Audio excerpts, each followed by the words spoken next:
오늘 하루도 수고 많으셨고 지난 3일도 수고 많으셨습니다. 주님께서 언제나 여러분과 동행하신 줄로 믿습니다. 우리 옆에 분들과 함께 인사 나누죠. 사랑합니다. 축복합니다. 잘 오셨습니다. 감사합니다. 우리에게는 저마다 소중한 물건도 있고 장소도 있죠. 그래서 남에게는 별로 가치가 없는 물건 같아 보이는데 나에게는 너무나 소중한 것이 있고 또 나에게 특별한 추억으로 남는 장소들도 있습니다. 남들에게는 너무나 평범하고 흔한 물건이고 언제든지 갈 수 있는 공간이고 하지만 자신에게 유독 의미 있는 것이 되는 이유는 그 물건에 담긴 사연 때문일 것이고 그 장소에 깃든 추억 때문일 것입니다. 그것만 보면 떠오르는 사람도 있을 것이고 향기도 있을 것이고 색깔도 있을 테죠. 그리고 그만큼 인상적이고 오래 기억되기 마련입니다. 오늘 21장 5절에서 14절 말씀은 제가 개인적으로 좋아하는 말씀입니다. 예수님께서 아침밥을 차려주시잖아요. 그죠? 얼마나 좋아요. 예수님께서 아침밥을 차려주십니다. 그런데 그것뿐만이 아니라 오늘 말씀은 이전에 있었던 예수님의 많은 행적들을 생각나게끔 하는 본문입니다. 이제 요한복음이 다 끝나가잖아요. 그죠? 이 끝나가는 이 시점에서 예수님은 다시 한번 부활하셔서 이들을 찾아주셨고 제자들을 찾아주셔서 이들에게 특별한 기억이 되었던 기적들을 다시 한번 우리에게 떠올리게 하면서 예수님께서 도대체 자기 자신들에게 제자들에게 무엇을 원하고 계신지에 대해서 다시 설명해 주고 있는 본문이 바로 요한복음 21장이에요. 특별히 또 오늘 본문인 5절에서 14절까지 말씀이죠. 본문에서 예수님은 제자들에게 나타나십니다. 그리고 두 가지 일을 하시죠. 하나는 고기잡이를 도와주신 일이고 다른 하나는 숯불 앞에서 아침 식사를 챙겨주신 일입니다. 고기잡이와 숯불 앞의 식사는 참 많은 것을 생각나게 했을 겁니다.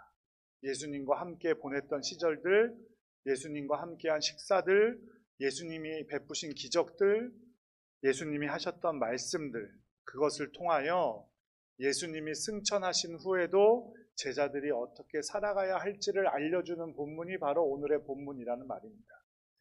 2절 말씀에 보면 그 자리에는 7명의 제자들이 갈릴리 호수로 돌아가서 있었음을 알 수 있습니다. 이름이 있는 사람이 3명이고 이름은 없지만 누구인지 알만한 사람이 2명, 그리고 이름 자체가 없는 사람이 2명입니다. 완전수 7이라는 숫자가 갖는 상징성도 역시 간과할 수 없겠죠. 시몬 베드로가 가장 먼저 등장합니다. 제자들 중에서도 초대교회 성도들에게도 그리고 21장에서도 가장 중요한 인물은 단연코 시몬 베드로입니다. 예수님을 3번 부인했던 베드로가 21장에서는 제2의 회심이 벌어지는 거죠. 그 다음에 나오는 이름이 도마입니다. 디두모라 하는 도마. 디두모는 쌍둥이라는 뜻입니다. 예수님을 만져보고서야 그분의 부활을 믿겠노라 했던 사람 바로 그 도마죠. 마지막으로 나오는 이름은 나다나엘입니다. 그는 예수님께 당신은 하나님의 아들이시고 당신은 이스라엘의 임금이로소이다 라고 고백했던 제자입니다. 이 3명의 공통점은 무엇입니까? 이 세 사람의 공통점은 2가지가 있어요. 첫 번째 이 세 사람의 공통점은 무엇이냐면 첫 번째는 예수님을 부인했던 사람들입니다. 그리고 두 번째는 그럼에도 불구하고 예수님께 놀라운 고백을 했던 사람들이죠. 베드로는 우리가 잘 알다시피 예수님을 3번 부인했습니다. 디두모라 하는 도마는 손에 못자국을 만지지 않고서는 부활하신 예수님을 믿을 수 없겠다고 했던 사람이죠. 나다나엘은 나사렛에서 선한 것이 나올 수 있겠냐며 예수님을 조롱했던 사람입니다. 이 3사람의 이름만을 기록한 것은 요한이 몰랐기 때문이 아니라 분명히 예수님을 부인했던 사람이지만 그럼에도 불구하고 놀라운 고백을 했던 사람이라는 공통점이 있었기 때문에 이 3사람을 부각하기 위해서 아마 이름을 썼을 겁니다. 그런 사람들을 통해서 오늘 이야기를 전개하고 있죠. 그리고 나다나엘이라는 사람을 어디 사람이라고 표현하고 있습니까? 2절에 가나 사람이라고 표현하고 있습니다. 가나에서 어떤 일이 있었죠? 예수님께서 물로 포도주를 만든 혼인잔치가 있었던 곳이 바로 가나입니다.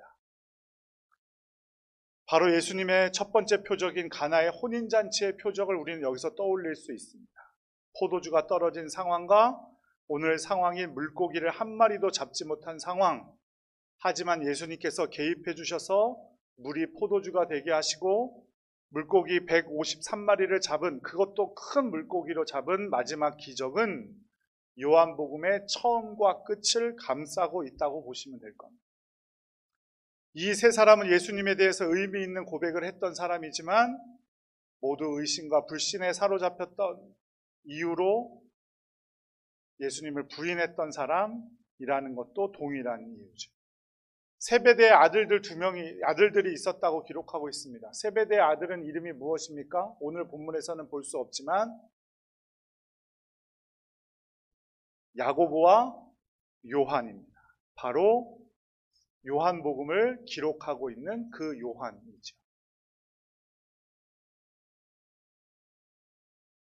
그리고 이름 없는 제자가 2명이 더 있었습니다. 이들은 원래 직업이었던 고기 잡는 일을 위해 나섰고, 하지만 이들의 성적표는 참담했습니다.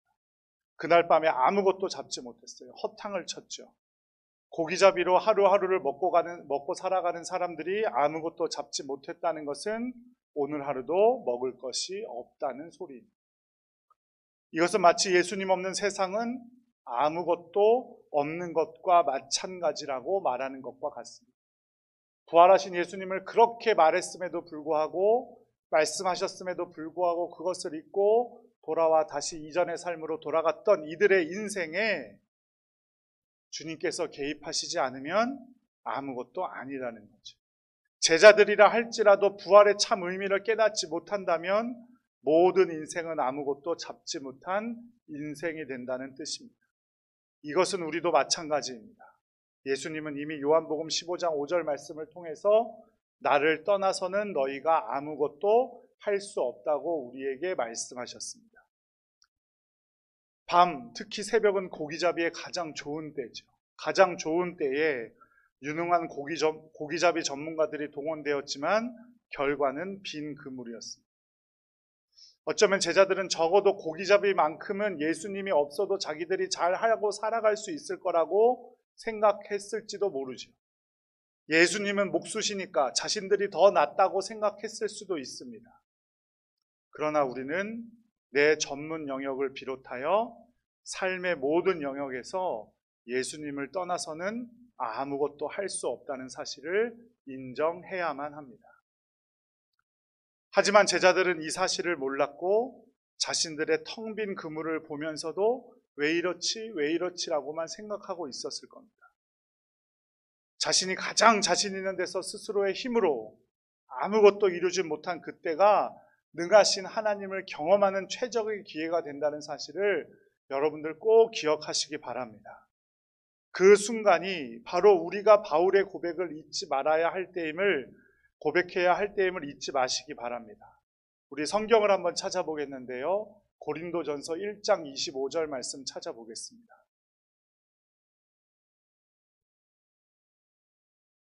거기서 레바를 올리거나 내리시면 될 것 같은데요. 방금 전 화면에서.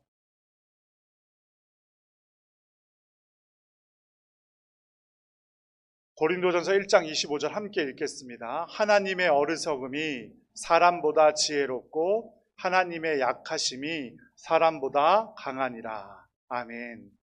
이 고백을 진심으로 깨닫고 고백할 수 있다면 그 빈 그물은 실패가 아니라 최고의 축복이 된다는 사실을 믿으시기 바랍니다.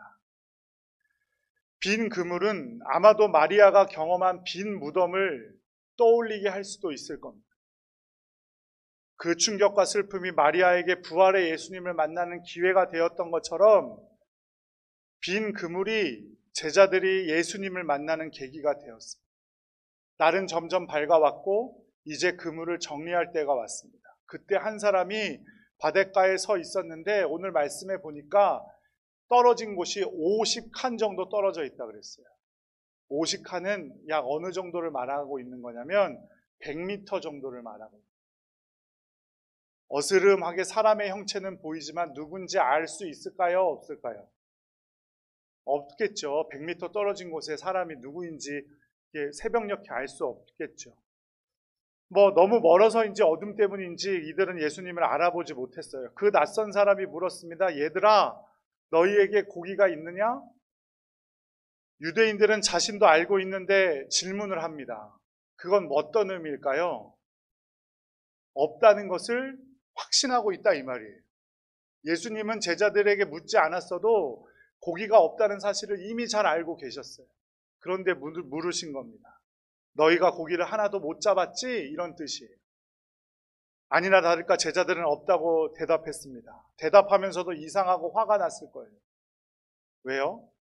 빈 그물로 허탕친 것도 열받아 죽겠는데 누군지도 모르는 사람이 니네 고기 못 잡았지? 이러고 놀리고 있는 거예요. 속된 말로 염장지르는 거죠.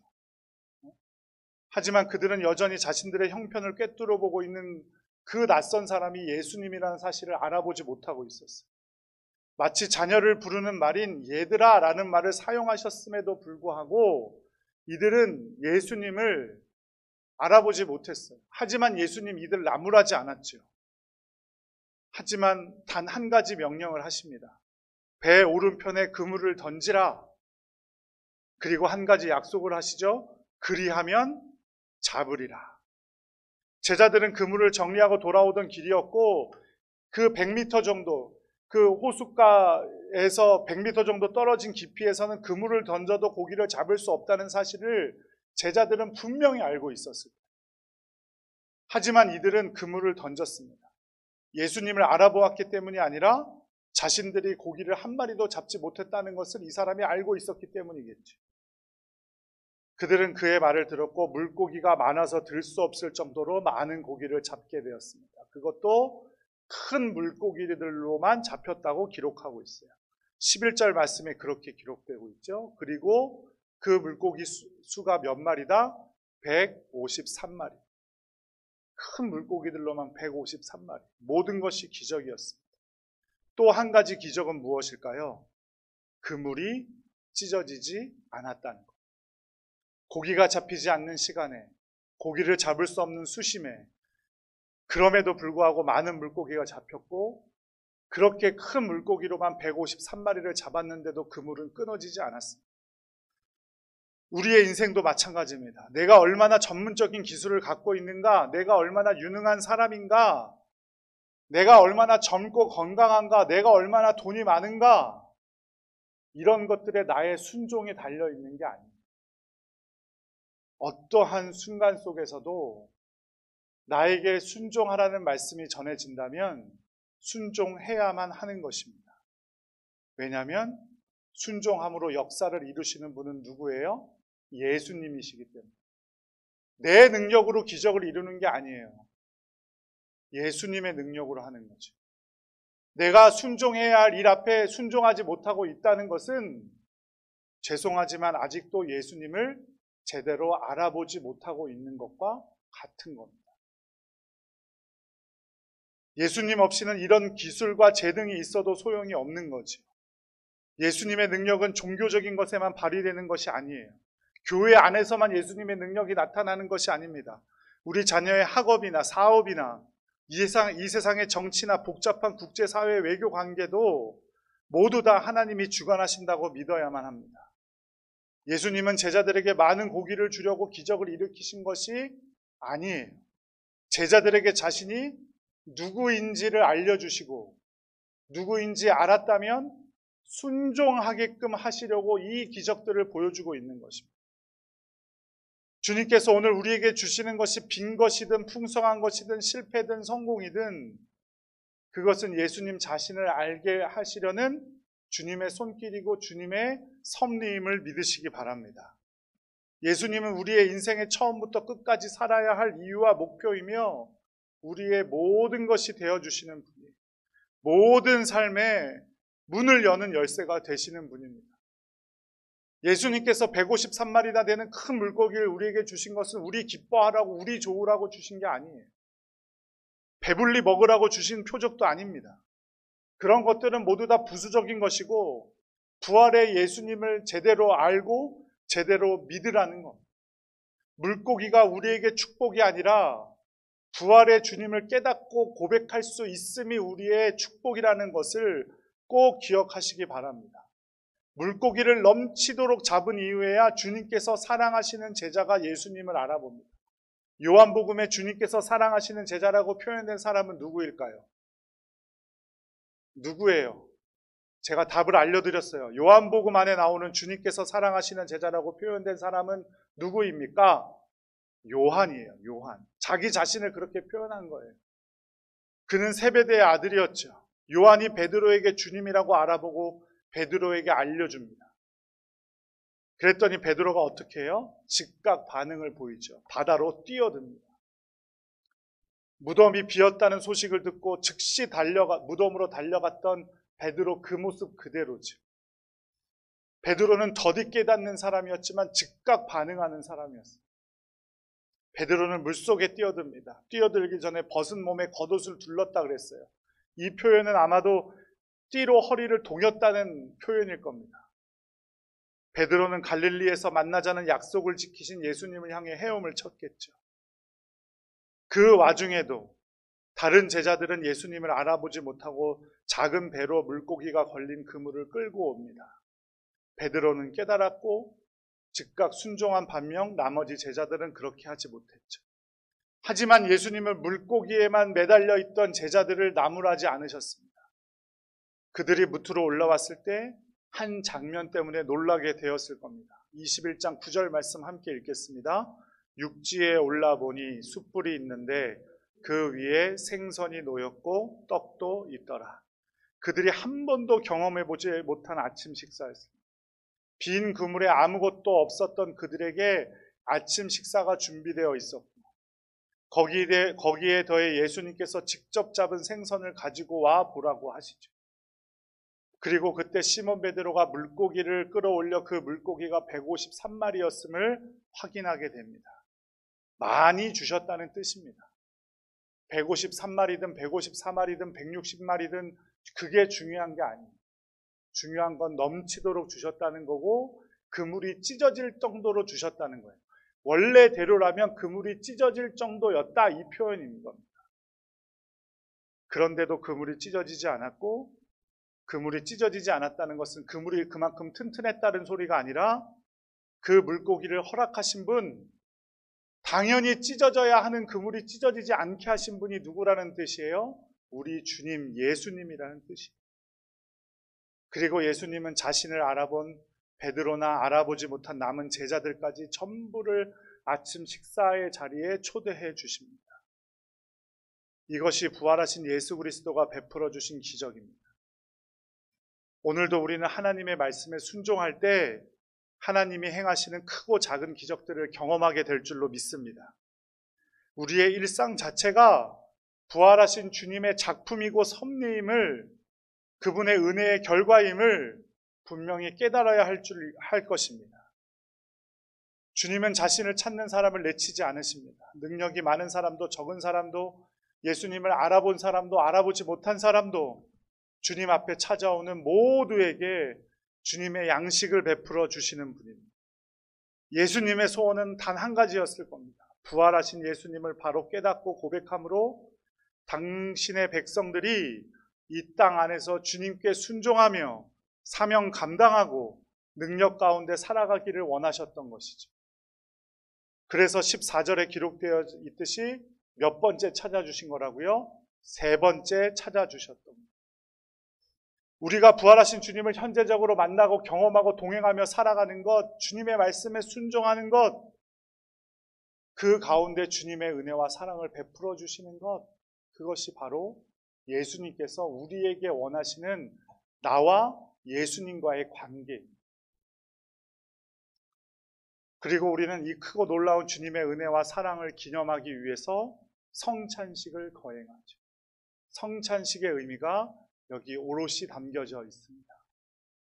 십자가에 달리시기 전 목요일에 예수님께서 성찬을 베푸셨죠. 예수님이 달려 돌아가시기 전날 밤에. 그 의미가 바로 이것입니다.